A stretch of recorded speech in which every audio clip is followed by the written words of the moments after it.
Ladies and gentlemen, boys and girls, hunters of all ages and monsters of all stages, I'm DB Sinclair here with J Party, and as you may not know, Evolve can be played completely offline by yourself, and that's what we're going to show you today. The following two matches are being played by a single person, the one and only legend, myth, and master, Scott James. Offline here, playing at the 2K offices, and we're going to show you what this experience looks like from both the monsters and the hunter's perspective.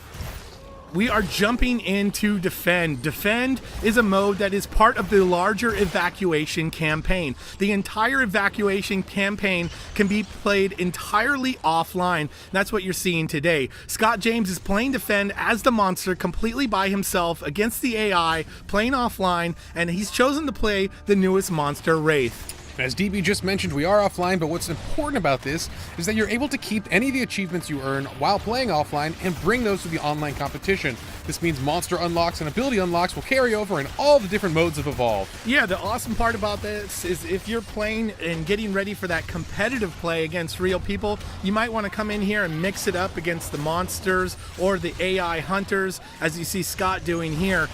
Or maybe you just want to come in and practice the newest monster that you've unlocked. As J Party mentioned, everything you do in here counts towards your progression in the competitive game.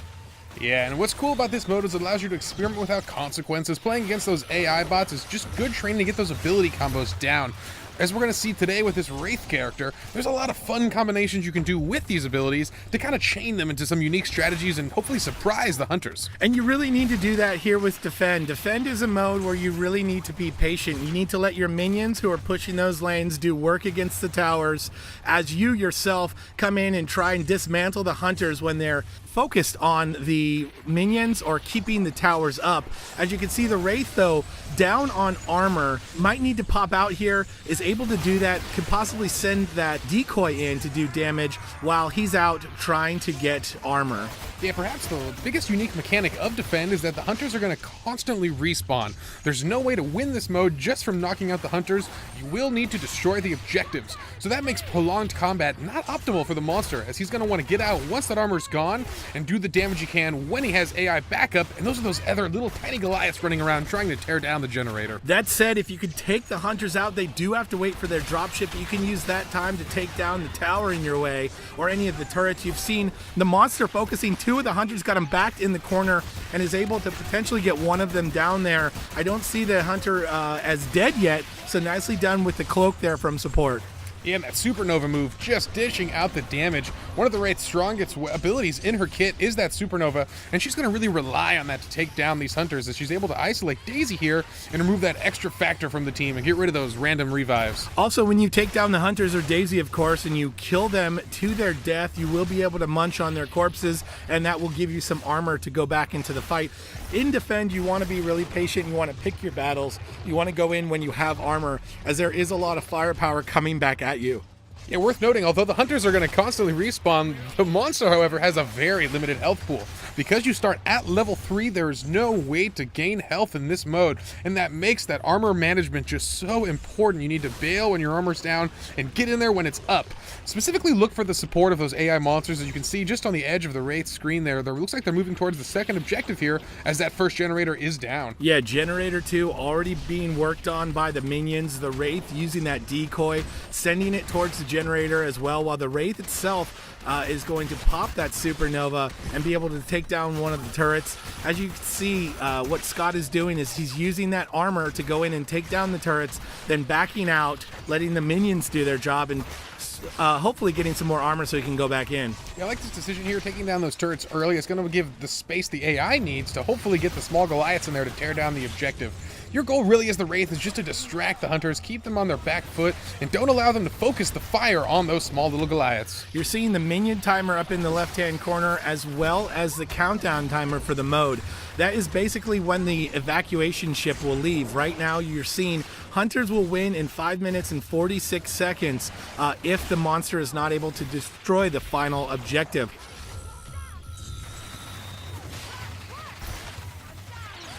Popping the Supernova there is the Wraith. The Wraith going in on Bucket, trying to do some damage on the Hunter, unleashes the decoy there, and the Hunter goes down. Yeah, you may be noticing the decoy actually is going to gain the current state of the Wraith, and that includes the Supernova ability. So you want to use that Supernova ability first, and then unleash that decoy, and it's going to do a tremendous amount of damage as he goes for that abduct there, but misses the Hunters. Yeah, the Wraith misses the abduction, but goes in for the Supernova. Is going to try and do some damage and push the Hunters off of the generator, because we know that the minions were back there doing work. The monster knows that as well.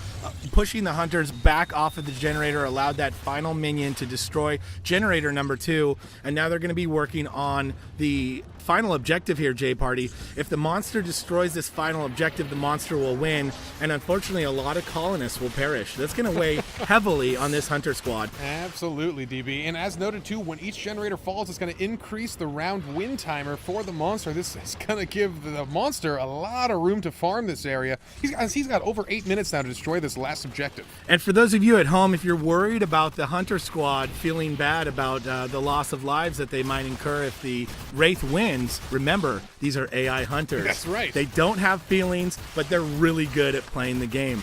The Wraith there, trying to get out, nicely done to go in, use that decoy to do damage on the turrets, potentially taking the turrets down, and then back out when she sees that she's low on health.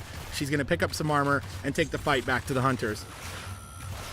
Yeah, doing a good job here. Got rid of one of the Hunters here, but trying to focus down the Trapper can be dangerous. If the rest of the squad realizes what's happening, they're going to be able to really focus fire the Wraith and get some real good damage in with no armor. So nicely done by the play of Scott James there. So what he did was he went in with the Wraith, used the decoy to take down that first turret, and then as soon as the Hunters came in to try and get the minions off of the final objective, he went back, he took care of the Hunters, and then went back in and took the turret out, the second turret that was taking out his minion friend, allowing the minion to do as much damage as possible while on that final objective. You're seeing, though, the monster at very low health. I'm surprised he goes back in here just trying to mess up those Hunters as much as possible and maybe have less Hunters to deal with while pushing that final objective. And that's such a good thing to practice here in the offline mode too. Test your limits, see how far you can really push it. You'd be surprised how much a monster can get done with very little health here. The Hunters are just so about the momentum, relying on keeping them on their back foot is such a strength here. The Wraith knows that one of the Hunters is down, and although the respawn timer is short in this mode, it is still existent, and that's going to give him the space he needs to hopefully destabilize the rest of the team and get an easy win with those AI monsters just tearing down the final objective. Just under 7 minutes is plenty of time to come back here, feed, gain that armor up as you see the monster doing.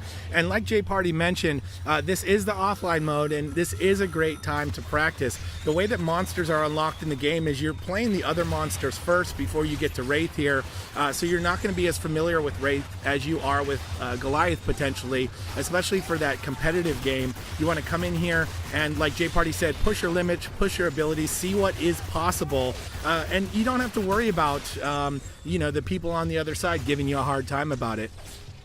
Yeah, absolutely. And some of the cool strategies you see the Wraith using that decoy to send out, get the Hunters distracted, and then go for the sneak bounce on some unsuspecting prey there. And look at that attack, so perfect. Such a strong combo. Unfortunately, the AI is quick to respond and is going to shoot him right off their ally. He does shoot him off, but he gets that poke there with his little blade into the face of Hyde. Hyde goes down. He's going to eat Hyde. He's going to gain armor right from the Hunter there. That's another reason why in this mode you might want to take down a couple Hunters while you're fighting near the objective. You won't have to go so far back into the forest or jungle area to get your farm on and get your armor up. Yeah, with health this low, every bite matters. He needs as much armor as he can possibly sustain, and the wildlife population has been quite diminished so far as he's been feeding vigorously around this final objective. So they're out of assault, so no damage here, or at least diminished damage, and out the medic, so the heals aren't going to come as fast as they want. Actually, it looks like assault is finally back in. As you mentioned before, J-Party, there is a shorter dropship time than in the normal modes like hunt or nest or rescue. Yeah, and this objective getting real close, but the Wraith just as close. One mistake here, he could take a large hit to the face and end this round, but the AI still doing work on that final objective, and this could be a win for the Wraith or the Hunters here. Any way to go. Yeah, hard to tell. Nice abduction there, though, on Maggie the Trapper. Looks like he might be able to get Maggie down so low on health, though. I'm terrified for the Wraith right now. She needs to get out of there. Scott James is a smart monster player, though. He knows when he's reached his limits. Not so much when he plays the Hunter, though, J-Parties. We've seen him been picked off. But as the monster player, nicely done. uses that decoy to not be focused. Such a low sliver of health. Let's see what he can do here as the minions working on the objective, doing a lot of work for him. Nicely done to keep the minions going by taking out the hunters and Daisy. And with health this low, it needs to be really aware of how many dashes he has. You see in the center of your screen the indicator right over the crosshairs is those small little orange bars. That is his dash counter. He's only got 3 of those. It's a very limited ability, and then it must recharge after that. He's going to rely so heavily on this as he ducks around this combat and tries to get the final hits on the power relay. He does on one of the hunters. One of the hunters goes down. I think that was Bucket. 2 of the minions are still up. One of the minions is very low on health, but he already took out the turrets, so no turrets doing damage there. The minions continue to do work on the final objective as he's just keeping the hunters busy at this point. Yeah, trying to focus the medic there and also relying on taking out the support class. Wants to get rid of the utility on the team, and that's going to allow him to clean up the rest of the hunters with no real trouble, as this power relay is still clinging to life. Yeah, doing a great job there. Finally does that supernova, goes in on the medic, gets the medic down.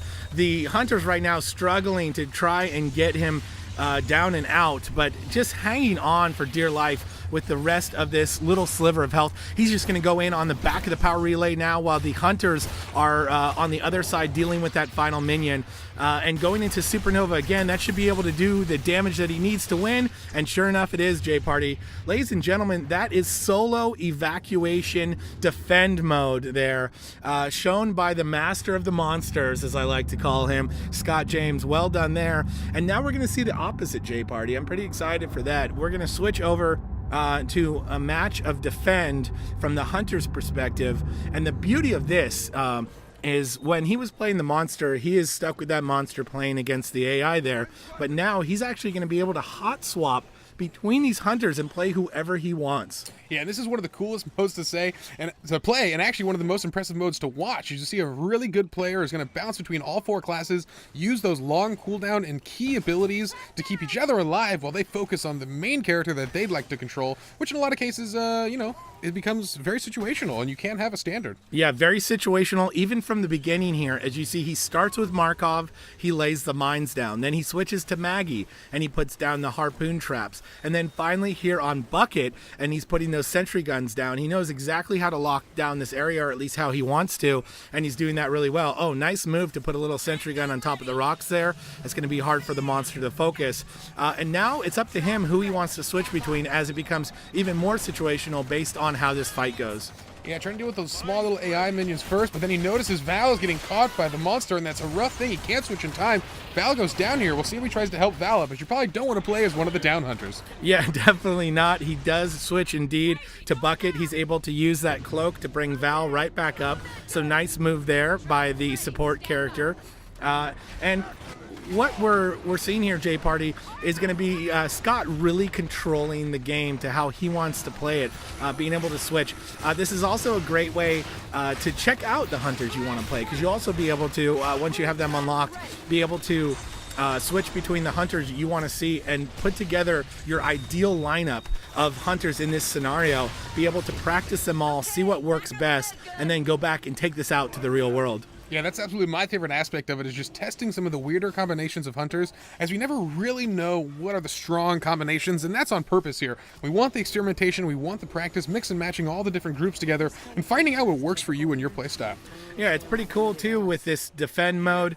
Defend is, as we mentioned before, part of the larger mode evacuation campaign, where the final day of evacuation is this defend mode. It's basically defending this final power source from the monster and his minions, as you're seeing those minions come in now. And he's right back to the game plan that he's sticking to, J-Party, and that's putting out the traps, putting down the mines and the sentry guns, and just waiting for those minions to come in and then trying to take them down as fast as possible.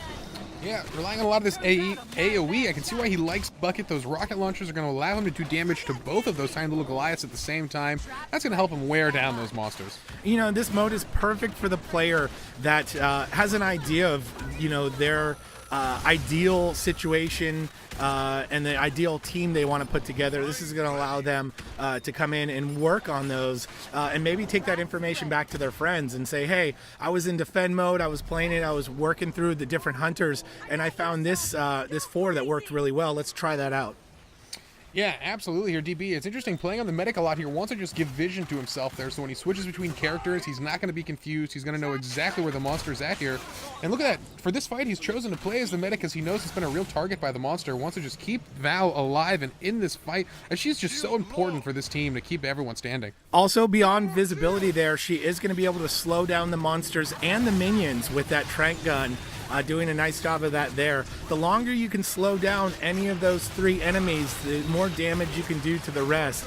As he's switching now to Assault, trying to lay down some mines, and not good enough at the last second there to keep the monster off of that first objective. They're on to Generator 2. That said, though, J-Party, they have done some forward progress on the monster's health bar.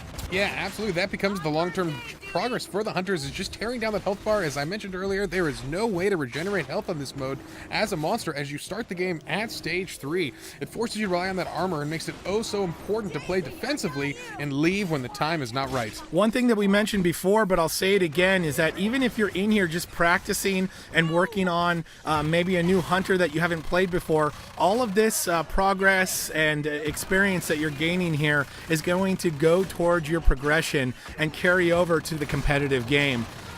So it's pretty cool to be able to come in here and test out some new strategies, test out some new team comps, and test out maybe some new modes that you're not familiar with if you've just been playing Hunt, for example, and then take that to the real world, J-Party, and show them what it's all about.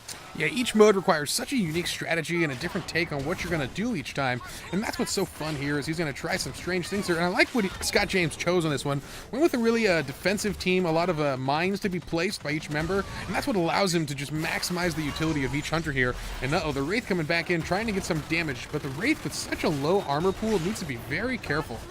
Yeah, the Wraith too, also very susceptible to this trap team, J-Party.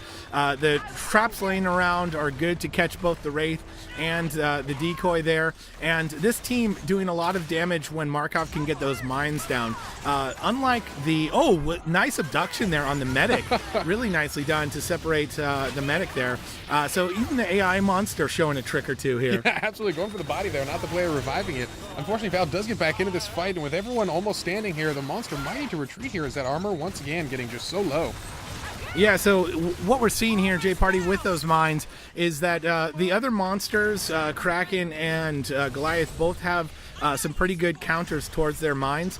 It's a little bit harder with the Wraith, so I believe that's why Scott went with Markov here. He can lay those mines down. One of the ways that the Wraith is going to have to combat those mines is by potentially focusing that decoy on a hunter that's on the other side of the mine, having that decoy go through the mine. As you see him switch to Val here, he's trying to regroup and trying to get the hunters back to this generator here, and hopefully keep it away from the monsters as you see the minions coming in.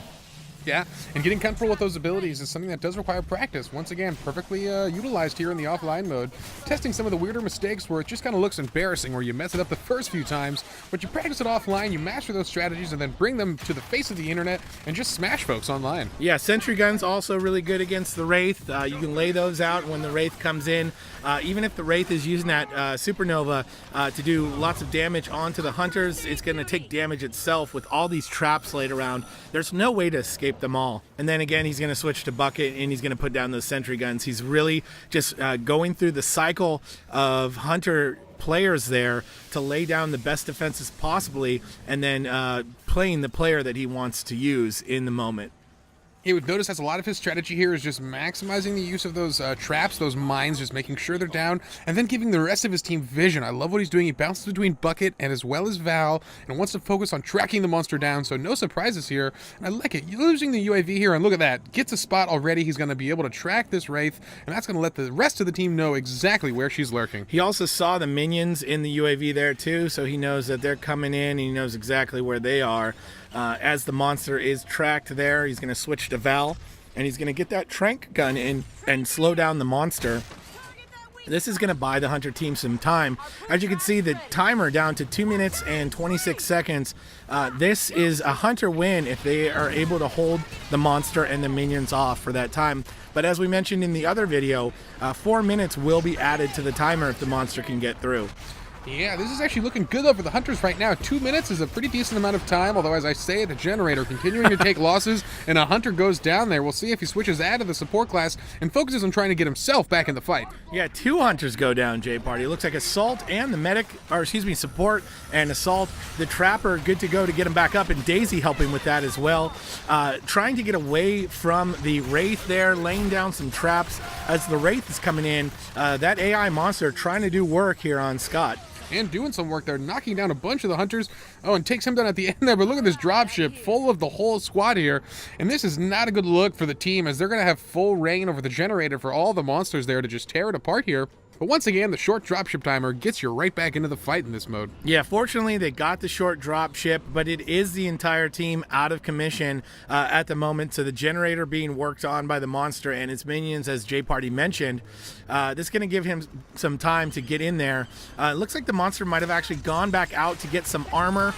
Sends in the decoy first. The decoy can do a lot of damage. I'm not sure if they trapped the decoy or the monster. Maybe they got both, J Party. Only time will tell. Yeah, actually, they got a real lucky break for the Hunters there. It looks like they took out the AI support right before they all got wiped there. So not a lot of progress made on the Generator, even with all the Hunters dead. With them back in the fight here, they're at full strength and tearing apart these little tiny Goliaths. And a really great arena, J Party, as you see it's just on the edge of the Generator there. So the minions are trapped in here and not able to get to the Generator. So a beautiful arena by Scott as he switches back and forth between the rest of the Hunters, trying to do damage to take the minions down. And he does a great job of that. And that Generator looking nice and good, has no progress made to it since we mentioned it before. Here comes the Wraith, or is it another decoy? Looks like a decoy, J Party. And you know, that is one of the most important abilities of a Trapper, is to really visualize the size of the arena. Some of the cool setups you can get as a skilled Trapper are just incredible, as they've done right here, blocking out all of the monsters from the Generator. They're forcing this fight off, just barely off of it. And that's what's so strong about this. And with only a couple seconds left, the Hunters are about to take this victory. Yeah, the Hunters are going to win here, and they do, J Party. The countdown timer, the Wraith does not even get to the final objective. The lockdown with that arena, I feel like, was the final blow to the AI Hunters there. And ladies and gentlemen, that was Scott James playing as the Hunters that time, going against the AI monster. And that is solo defend, part of the entire solo mode. We're out of time, so we will see you next time when we bring you Between Two Beards.